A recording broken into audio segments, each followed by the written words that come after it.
on the red hills of Georgia, sons of former slaves and sons of former slave owners will join together at the table of brotherhood. I have a dream that one day my 4 little kids will not be condemned by the color of the skin, but judged by the content of the character. I have a dream, and that's a dream that's deeply rooted in the American dream.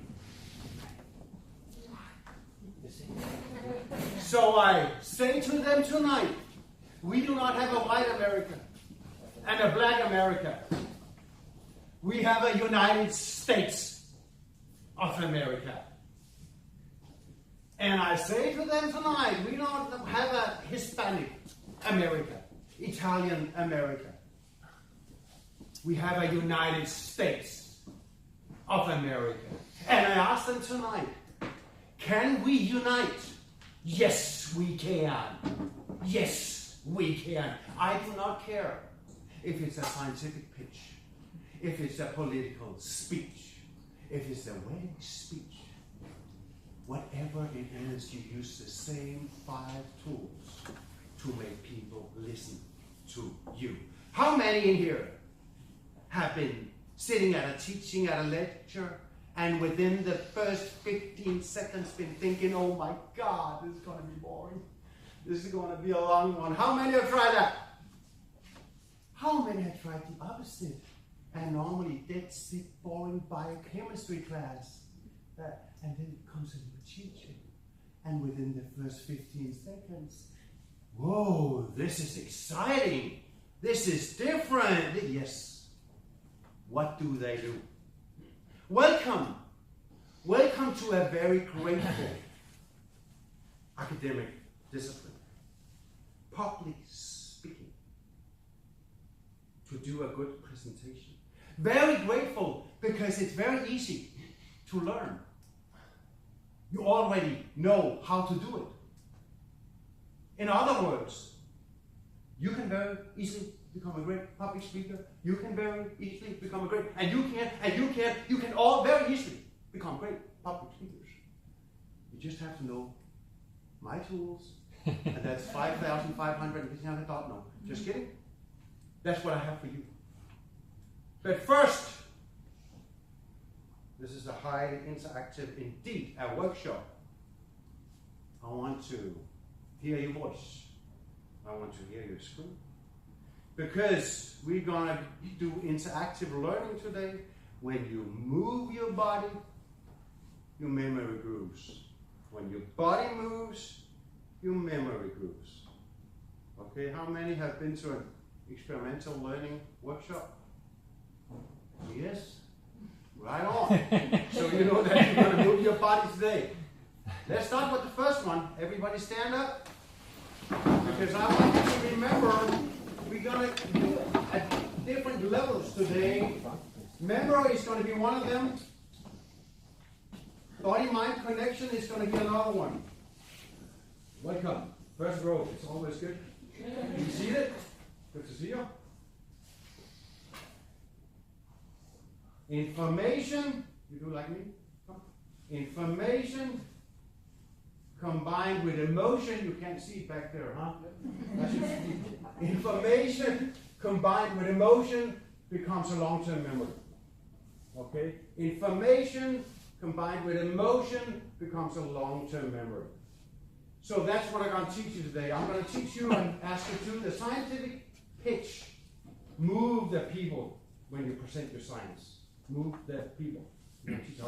Then they'll remember and listen to you. Okay? Your first enemy when you stand up here is your own mind. How many get nervous when standing in front of an audience? How many have tried to memorize your talk and when you get on stage? Why do we do that? Why do we become nervous when we stand in front of an audience we do not know? What's happening here?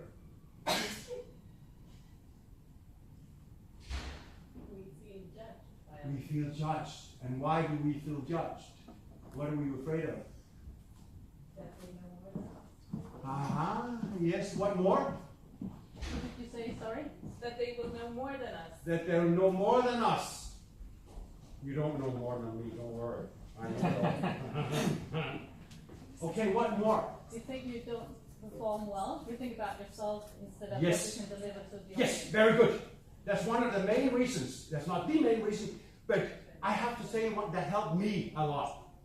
I have a tendency, I do keynote speeches at conferences, and when there are over 400, 500 people, I am so nervous. It's not about me. As a speaker, think about, it's not about you, it's about the audience. I would love you to love me. I would love for you to like me, but it doesn't matter really.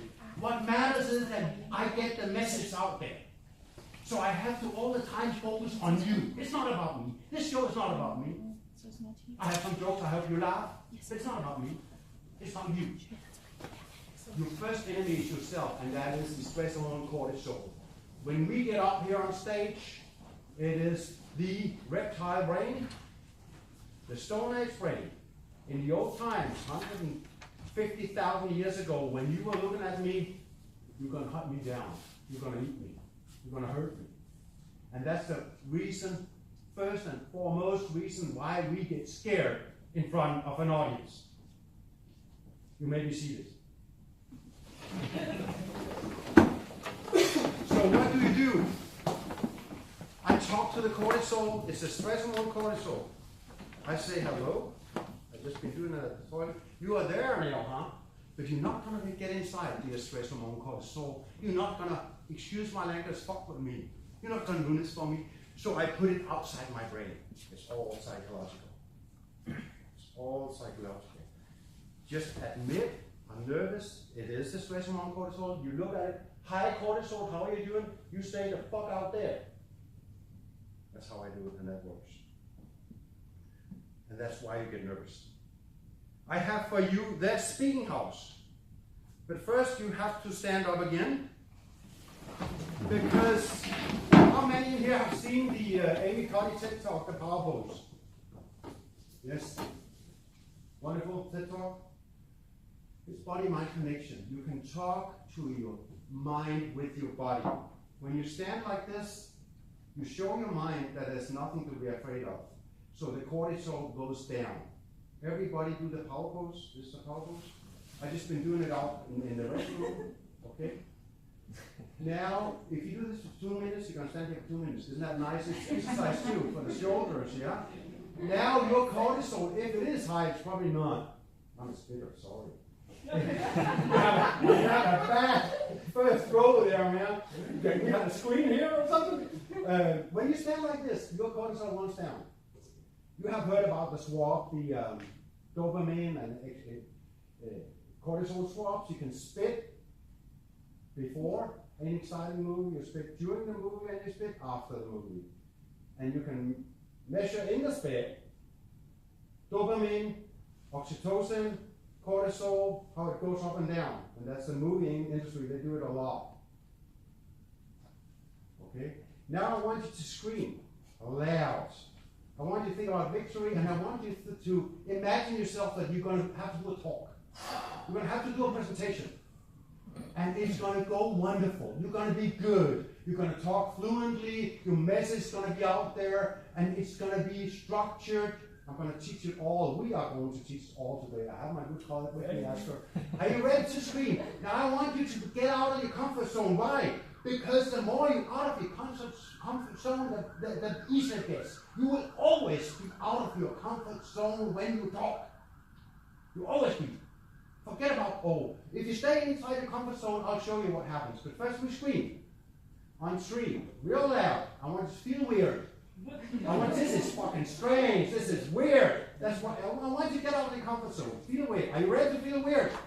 Think about your good speakers. 1, 2, 3. Good. Be seated. Use that body-mind connection and use that power pose. 2 minutes. Show your brain the lion is not hunting you down, and your cortisol goes down. Go on YouTube, write cortisol power pose, and you can see what they do, how it works. Always talk to your mind with your body when you are talking, when you have to do a presentation. I have for you the speaking house. Okay? Association technique. I hate that word. Association technique. And it's a memory technique for you to remember, oh, I have to do a talk. How do I do that? I've seen about Asbjorn's speaking house. And I'll just draw the speaking house and then I'll know what to do. And I'll know how to do a good talk. Okay? We want to build the speaking house on a solid foundation. We do not want to build it on sand. We're going to build it on rock so it's going to stand. So what's the first thing we do? What's your name? Hi. You are the boss there to you. Huh? Alba. You go in the cantina and you say to Alba, I love your research project you just turned in. It was excellent cancer research. It is in this year the very best I've ever seen in 50 years. I've been in for 70 years. Go and say that. Can you do a talk about that in 2 weeks? Now you have done research in cancer. You know that she loves your project that you turned in. So already there you will have a benefit. What does he do? He has 2 weeks. What does he do? What's the first thing he has to do? He has 2 weeks to do a 20-minute presentation about the cancer research he just turned in. What's the first thing you do? Every time I raise my hand, it's a question.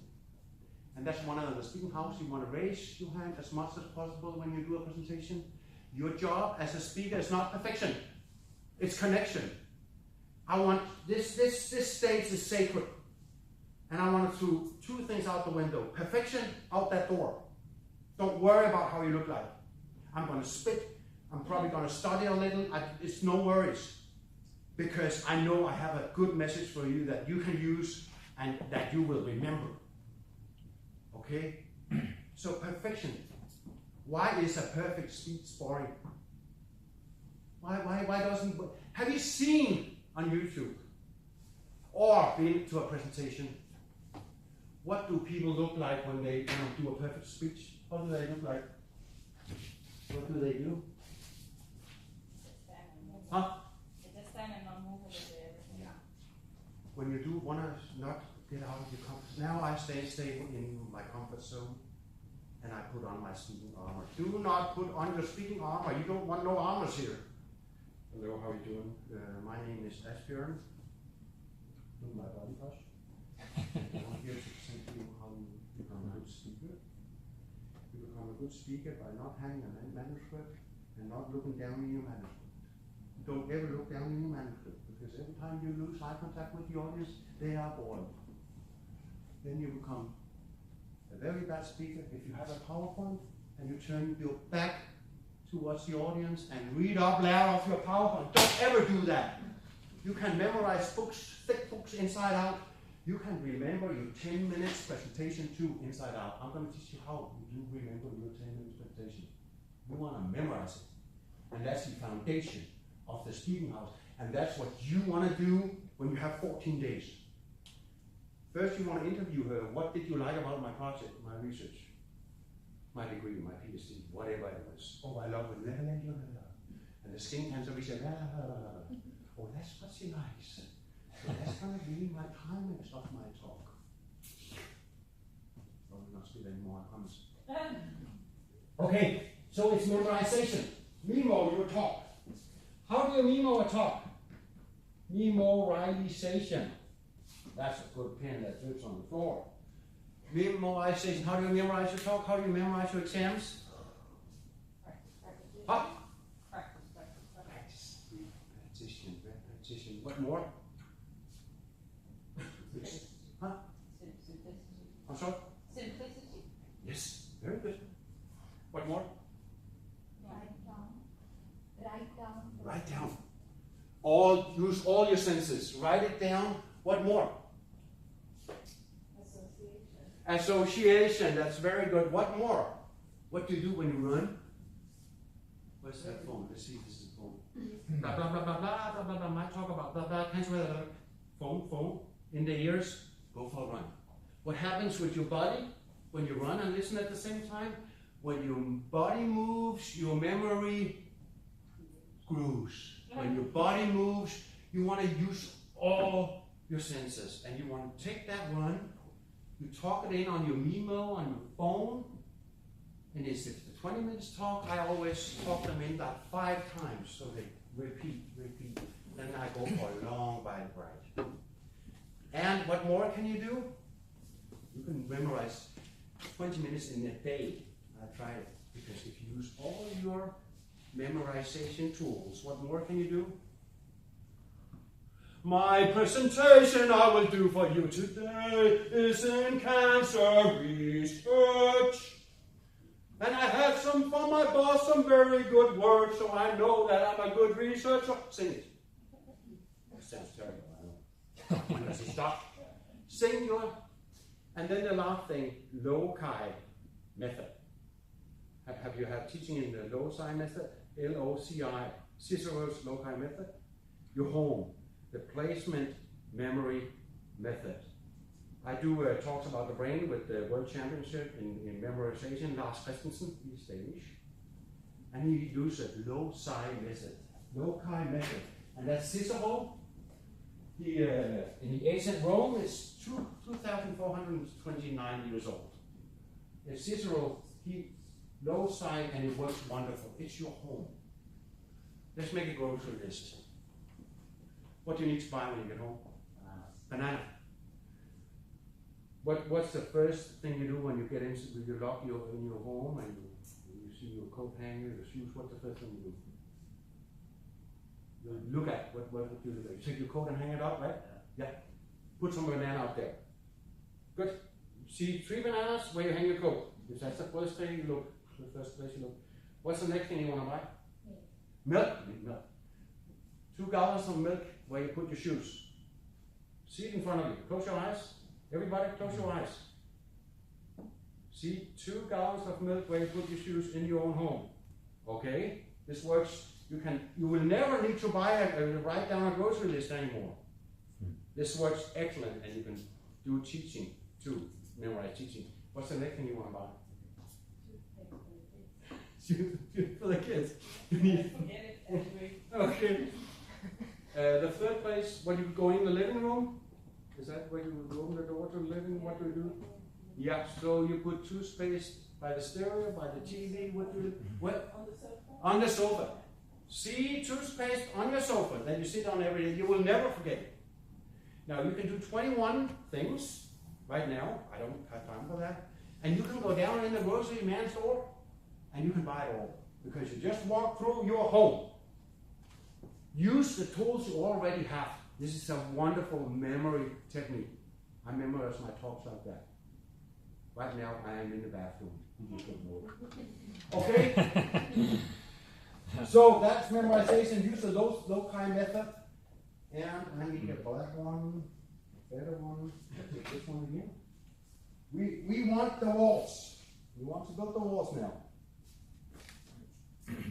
The first thing, now you have memorized your talk. You know it, it's going to take you 20 minutes. She's told you that it only 20 minutes, so it's fine. So you have been running, biking, and you have been using the loci method. Now you can, so what's the first thing? Now you have to do your talk.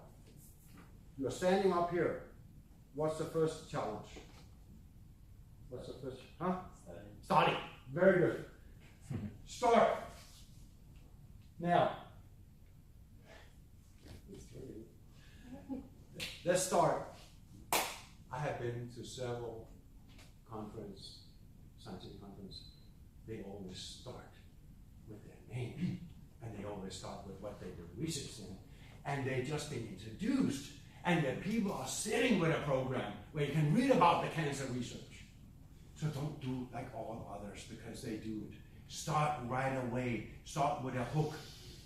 You have been introduced by your boss. We have 20 minutes now, this Friday meeting about Rian's wonderful research project. Yeah. And then you go on. So it's about cancer. This is about diabetic. So now you start. You don't say your name. You just start. How many in here has a relative that is diabetic? Yes. 3, 4, 5, 6. We need one more to do the. Yes, that's about average. That's fine. I do research in diabetes because I am diabetic. My mom is and my granddad does. It's a plague throughout our whole family, for generations. That's why I'm here today. I have let you in. I have become personal. This is personal to me, this research in diabetes. So it's a hook, a question. Always remember to raise your hand. The audience will not react if you do not raise your hands. Your finest job as a speaker is not perfection, it is connection. Always remember that. And then you do the question, and then you do this short personal story. How did that affect you that I said that is personal to me? That is. How do you react? Can you feel anything in your brain? It engages you. Engage, exactly. You want to engage the audience. So the door is the hook.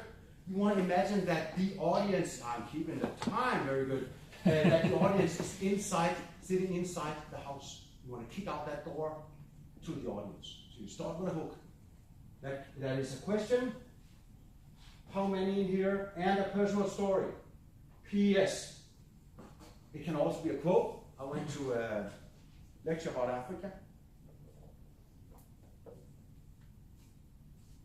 That wasn't Africa. That's another story. I'm messing the stories up now. I went to a lecture about biochemistry, about the skin, and he started, do you know that you have more living creatures in your skin than there is on the planet? On your skin on this one planet? That's how he started. And then he said, are you scratching now? Another talk was about Africa. And that you could start with a cliffhanger. Anybody knows what a cliffhanger is? What is that? It's when you tell about something that you really like. Yes. You ask a question, but you wait with the answer. Africa. There's only one reason why we conquered Africa. And the Afrikaners didn't conquer us. Only one invention, only one materialistic thing. Why we could go down there and conquer Africa. Let me wait with that. I'll start another place. Now the first man was found in Tanzania 155,000 years ago. What do you think about now? What are you thinking about now? The invention. What was that? So simple. Okay, the windows of the house is for you to remember to associate that with your eyes. We do not want to interfere in war with the Syrian people. We want to interfere in war with President Assad. We have living proof that he has been poisoning his own population. 9 o'clock, 12 o'clock, 3 o'clock. The Obama term. Any press conference, any talk. When I do my workshops in public speaking, I put on a video with Obama. He's wonderful. Everything he does is smooth. There's chocolate full of brain. His talks, his workshops, everything he does. Now, you want to try to look, that's very good. You want to try to look one sentence length at each person if you can. But just pick up one sentence length. One sentence length. Because when you look at one sentence length at a person, they're going to feel like you're looking right at them. You're talking right to them. He was talking right to me. Okay? So that's your finest body posture, body talk, your connection. Your strongest connection is your eyes. And then you want to always open up, not cover up your vital organs, because that shows you're nervous then. And you want to open up, and you want to try to, when you talk, to breathe slow and deep while you're talking, because then you relax. When you are relaxed, the audience becomes relaxed. And you can control your stress and cortisol with your breath. Breathe slow and deep. It's going to drop right away. All right? The cliffhanger. That's out here. That's the udhæng, we say in Danish, of the roof, and that's the cliffhanger. You want to put a clock in the house because that's going to remind you of your way too high cortisol. That's going to remind you that you're going to have to relax and pauses. The second strongest tool you have, it was the eyes was the first thing. The second is your pauses. The pauses and sound. When you do pauses like this, it makes people relax, and they want breaks. The brain wants breaks in sound. If you have a lot of information, you want to hold those pauses. Now you're quite falling asleep because my voice is getting very monotone. I can see it in your eyes. So I will raise again. Okay. A book. This is a table, and I want to draw a book because I have new research for you. Kendall Haven, scientist, neuroscientist. How many have heard about him? He's very big in the States. Kendall Haven, he did the first big, huge research project in storytelling and the brain. Started in 2012. You have never, medical world had never before researched what happens, why is that the strongest weapon ever to make people remember and to make people listen when you tell personal stories, when you do it in a story frame.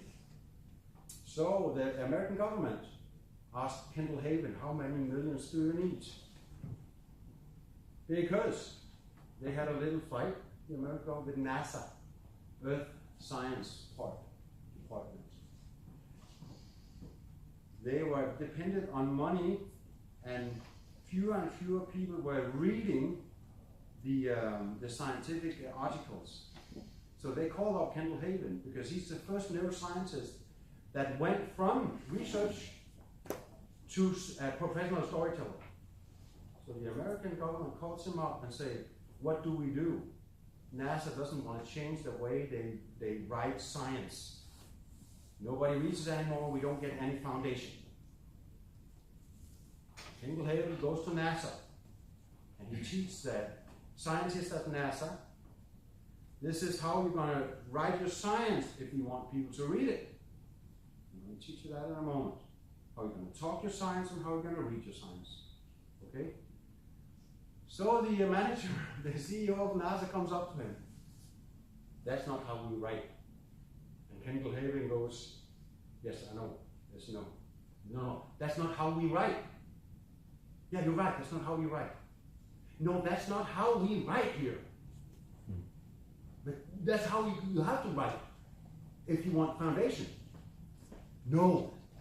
And he said, welcome. And he said, no. That's not how you can sit here. Sorry.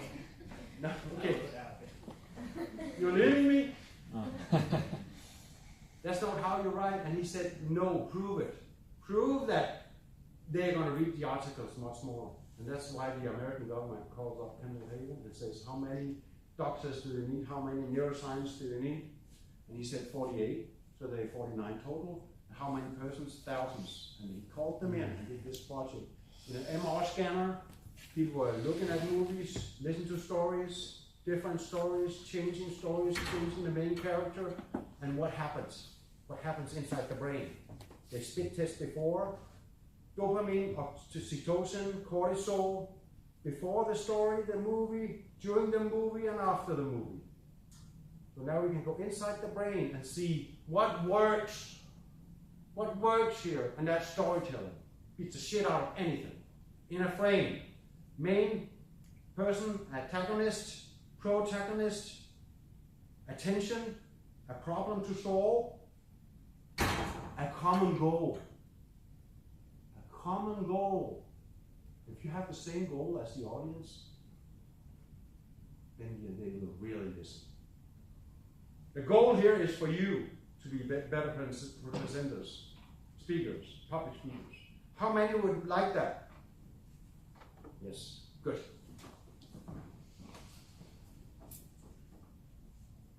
Before I start Kindle Having and what the brain does and how you should do the story, I would like to introduce my colleague in Talon and DK, Ph.D., Asbjorn. He's a scientist that went into storytelling.